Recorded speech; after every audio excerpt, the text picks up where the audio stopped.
മറിയമേ നിന്റെ പുത്രനാകുന്നു ഞാൻ, മറിയ കണ്ട സഹോദരനാണു ഞാൻ.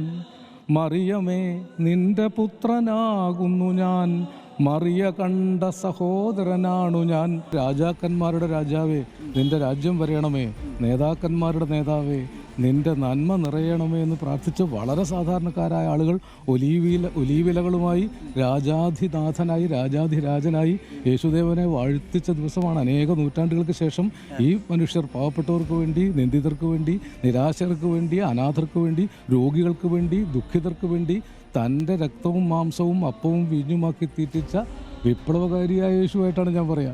മോസ്കോയിൽ കയ്യിലിരിക്കുന്നത് കുരുത്തോലയാണ്, കൊടുവാളല്ല. അല്ല, ഒലീവിലയ്ക്ക് പകരം കുരുത്തോലയാണ്. സ്നേഹത്തിന്റെ കുരുത്തോല കേരളീയരുടെ ഒരു സംഗതിയാണ്. ആ ഒലീവിലയ്ക്ക് പകരം ഈ കുരുത്തോല കാണിക്കുന്നതിൽ ഒരു വലിയ കാവ്യാത്മകതയില്ലേ? ഈ കാവ്യാത്മകതയാണ് നമ്മൾ അനുഭവിക്കുന്നത്.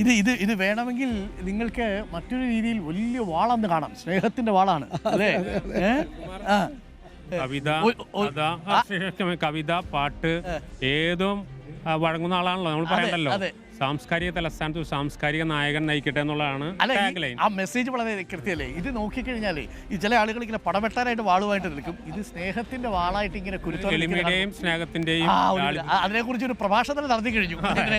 ഒരു കവിത, ഒരു പാട്ടും കൂടി, ഒരു കവിതയും കൂടി ആയാലും ഇതിന്റെ ഒരു പശ്ചാത്തലത്തിലാണെങ്കിൽ. ഞാൻ യേശുദേവനെ കുറിച്ച് പണ്ട് എഴുതിയ കവിതയിലൊരു 4 വരി ഓർമ്മ വരുന്നു തോന്നുന്നു. മറിയമേ നിന്റെ പുത്രനാകുന്നു ഞാൻ, മറിയ കണ്ട സഹോദരനാണു ഞാൻ. മറിയമേ നിന്റെ പുത്രനാകുന്നു ഞാൻ, മറിയ കണ്ട സഹോദരനാണു ഞാൻ. ഉടയ ദൈവമേ കൈവെടിഞ്ഞോ നീയും ഇവനെ എന്ന വിലാപമാകുന്നു ഞാൻ. രണ്ടുമാണ്.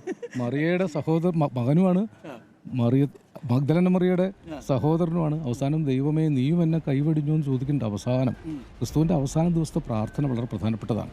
എങ്കിൽ നിന്റെ അഭീഷ്ടം പിന്നെ നടക്കട്ടെ. അങ്ങനെ പാവപ്പെട്ടവരായ അനേകർക്ക് വേണ്ടിയാണ് കുരിശേറിയത്. ആ കുരിശിലെ രക്തം കത്തിപ്പടരുന്ന സ്നേഹമാണ്.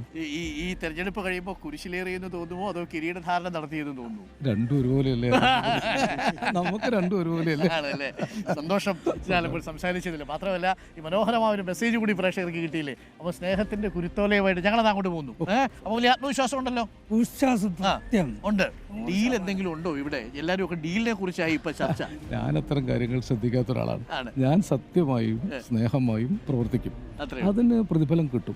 ഡീല് നടത്താൻ നമുക്ക് ശേഷിയില്ലല്ലോ.